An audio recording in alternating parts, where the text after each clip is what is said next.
Sebelum mulai videonya, silahkan klik subscribe dulu untuk mendukung channel saya lebih berkembang lagi dan biar lebih semangat lagi bikin videonya. Terima kasih.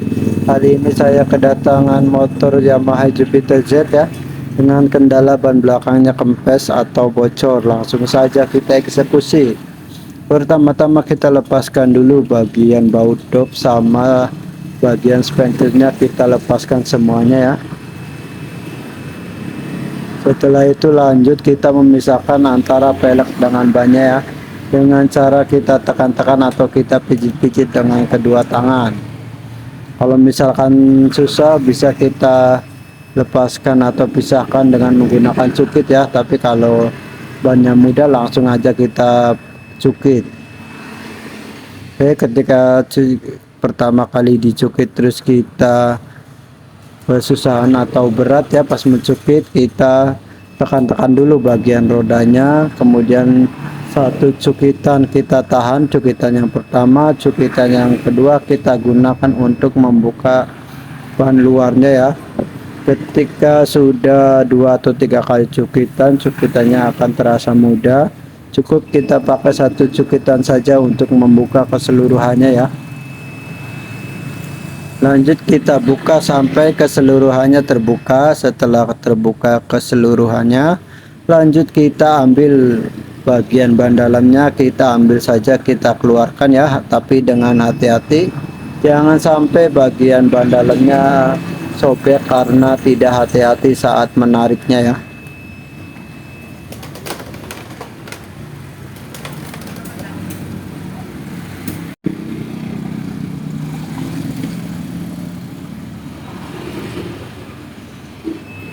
Setelah ban luarnya kita tarik atau kita keluarkan, lanjut kita ke proses mengecekkan atau melakukan pengecekan dengan menggunakan air ya. Sebelumnya kita pisahkan dulu antara lapisan dengan ban dalamnya ya.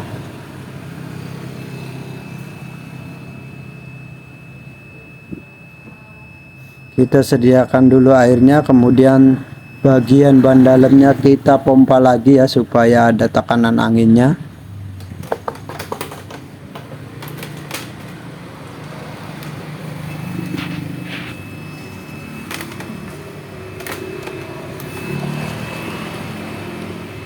Oke, setelah ban dalam diisi dengan angin, lanjut kita celupkan saja bagian ban dalamnya ke dalam air ya. Nanti ketika ada gelembung udara di dalam air, itu menandakan bahwa bagian tersebut yang akan ada kebocoran. Kita periksa secara memutar ya, putar terus sambil kita rendam bagian ban dalamnya.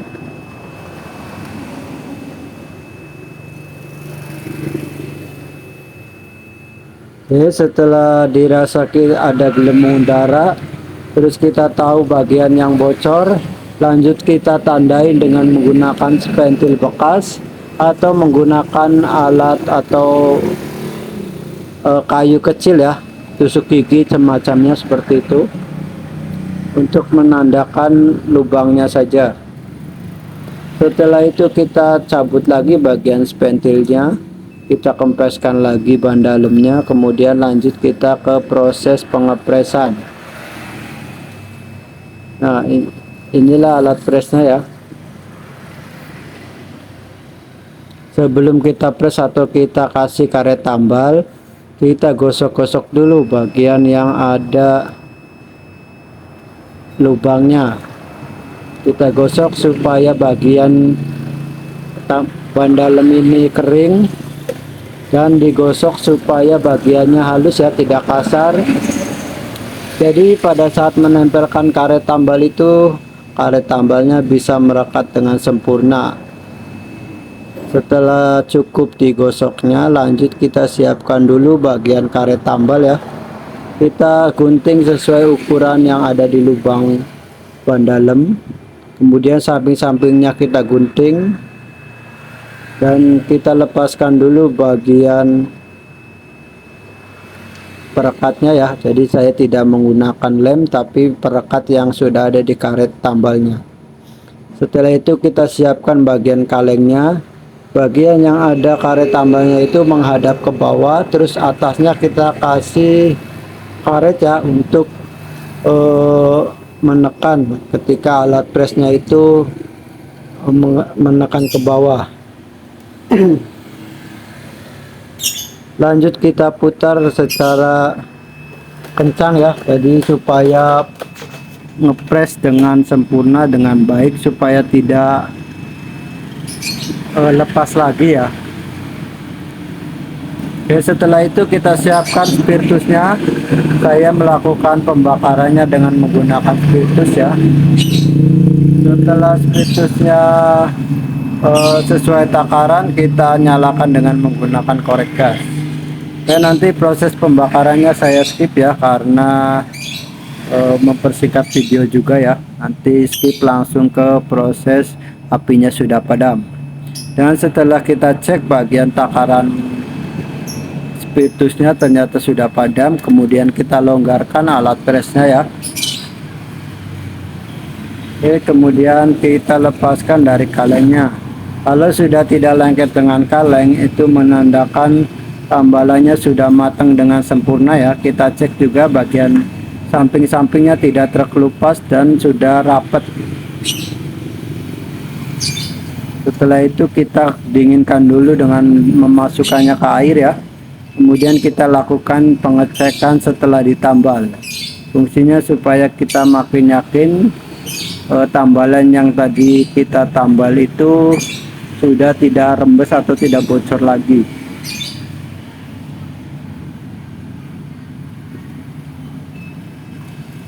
Oke, kita pompa dulu ya.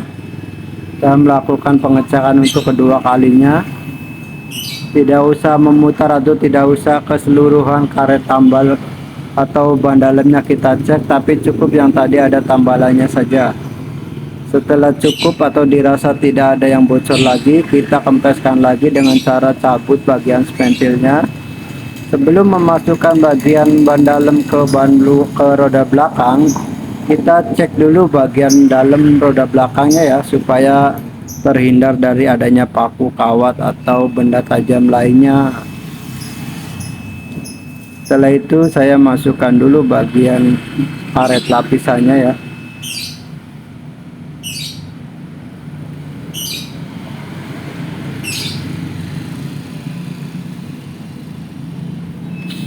Jadi setelah karet lapisan masuk seluruhnya, saya kemudian masukkan bagian ban dalamnya dengan mengutamakan bagian yang ada bagian dopnya dulu yang saya masukkan.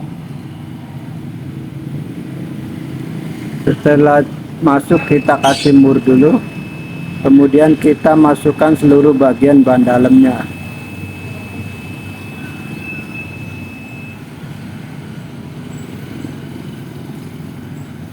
Kita masukkan secara perlahan-lahan, posisinya juga jangan sampai salah ya, takutnya malah nanti kecukit pas proses pencukitan kembali. Setelah dirasa masuk keseluruhan, pelan-pelan kita cukit satu persatu ya, supaya bagian roda belakangnya masuk keseluruhannya. Oke, caranya 1 kali cukit, 2 kali cukit, kemudian bagian atasnya kita tekan-tekan ya, supaya tidak terlalu berat pada saat proses pencukitan, karena bannya ini sudah tidak lentur lagi ya, jadi bannya udah lama.